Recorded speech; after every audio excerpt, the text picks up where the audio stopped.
Heroine friend హీరోని తిడుతూ అయితే ఈరోజు డైవర్స్ ప్రొసీడింగ్స్ కంటిన్యూ చేయబోతున్నామా అని అడిగితే నేను ఆల్రెడీ మా లాయర్స్ తో మాట్లాడేశాను, ఇక నేను అతన్ని ఫైనల్ గా కోర్టులోనే కలుసుకుంటాను అని హీరోయిన్ అంటుంది. ఆ నెక్స్ట్ సీన్ లో కాల్ చేసింది సివిల్ అఫైర్స్ బ్యూరో వాళ్ళేనా అని చెక్ చేస్తున్న సమయంలో శాంక్షుయి, యుచాన్, ఆమె నిన్ను వద్దు అనుకున్నప్పుడు డైవర్స్ ఇచ్చేయచ్చు కదా, మనిద్దరం పెళ్లి చేసుకుందాం, నేను నీకు బంచ్ ఆఫ్ కిడ్స్ ని కనిస్తాను అని అంటుండగా కాల్ చేసిన వాళ్ళు సివిల్ అఫైర్స్ బ్యూరో వాళ్లే అని హీరో కన్ఫర్మ్ చేసుకుంటారు. దాంతో అతని కోపం కట్టలు తెంచుకుని వచ్చి ఏకంగా అమ్మాయి గొంతు పట్టుకుంటాడు. ఓహో, ఇదంతా నీ పని అన్నమాట, నువ్వే కదా ఇదంతా చేసింది అని అడుగుతుంటే మీరు తప్పుగా ఆలోచిస్తున్నారు, నేను కాదు అని అంటుండగా హీరో వాళ్ళ పేరెంట్స్ దగ్గరికి వచ్చేస్తారు.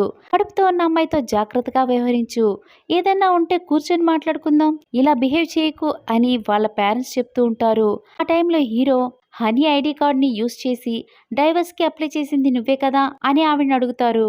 అందుకు ఆవిడ డైవర్స్ అనేది పరస్పర అంగీకారాలతో జరిగేది, మధ్యలో ఒకరు వచ్చి అపాయింట్మెంట్ అడిగితే ఎవరైనా ఎందుకు ఇస్తారు, ఇది మీకు ఎందుకు అర్థం కావట్లేదు, మీ నుండి ఆవిడ డైవర్స్ కావాలని కోరుకుంటుంది, మీకు అర్థమవుతుందా అని అడుగుతుంటే చాలే ఆపు, హనీ నాకు ఎప్పుడు డైవర్స్ ఇవ్వాలని అనుకోదు, ఇదంతా చేసింది నువ్వే, ఇదంతా కేవలం నీ వల్లే జరిగింది, నీ వల్లే హనీ అలిగి వాళ్ళ అమ్మగారింటికి వెళ్ళిపోయింది అంటూ ఆ అమ్మాయి చేయి పట్టుకుని బరబరా లాక్కొని వెళ్ళి గెట్అవుట్ అని అంటారు. అప్పుడు ఆ అమ్మాయి మీరు కడుపులో ఉన్న బేబీని భయపెట్టిచ్చేస్తున్నారు, ఎందుకు ఇలా బిహేవ్ చేస్తున్నారు అని అడుగుతుంటే హీరో ఆవిడ్ని బయటకి గెంటి నువ్వు నా వైఫ్ బట్టల్ని వేసుకున్నావు, అవి తీసివ్వు అని అంటారు. ఇంతలో చుట్టుపక్కల మనుషులు గుమికూడేస్తారు.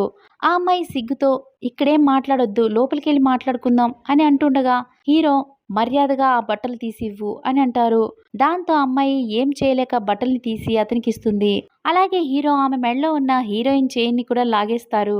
నా వైఫ్ కి చాలా క్లీన్ గా ఉండడం అలవాటు, ఇంకొకసారి ఆవిడ థింగ్స్ ని టచ్ చేయడానికి డేర్ చేయకు అని అంటుండగానే ఆమె ఓ, మీ వైఫ్ కి క్లీన్ గా ఉండడం ఇష్టమా, మరి ఆవిడ బెడ్ మీదే నాతో నువ్వు ఎంజాయ్ చేసినప్పుడు నీ బుద్ధి ఎక్కడికి పోయింది, అప్పుడు ఇదంతా గుర్తు రాలేదా, నన్ను కిస్ చేసిన పెదాలతో ఆమెను కిస్ చేసినప్పుడు ఆమె క్లీన్నెస్ ని మెయింటైన్ చేస్తుందని మర్చిపోయావా, విచాన్ నేను నిన్ను ప్రేమించాను, అలాంటి నన్ను ఎంత ధైర్యం ఉంటే ఇలా మాట్లాడతావు అని అంటుండగానే హీరో నువ్వు తాకిన ప్రతి వస్తువుని నేను ఇక్కడ నుండి చేంజ్ చేస్తాను, నా హనీ తిరిగి వచ్చిన తర్వాత మేమిద్దరం కొత్త లైఫ్ని స్టార్ట్ చేస్తాం అని చెప్పి ఆమె ముఖం మీద డోర్ వేస్తారు. దాంతో ఆవిడ యూ బాస్టెడ్ అని అంటుంది. ఆ నెక్స్ట్ సీన్ లో హీరో వాళ్ళ ఇంట్లో ఉన్న థింగ్స్ అన్నిటిని చేంజ్ చేస్తూ ఉంటారు. సోఫా నుండి బెడ్ వరకు అన్నిటినీ చేంజ్ చేయాలని అక్కడ వచ్చిన వ్యక్తులకి చెప్తూ ఉంటారు.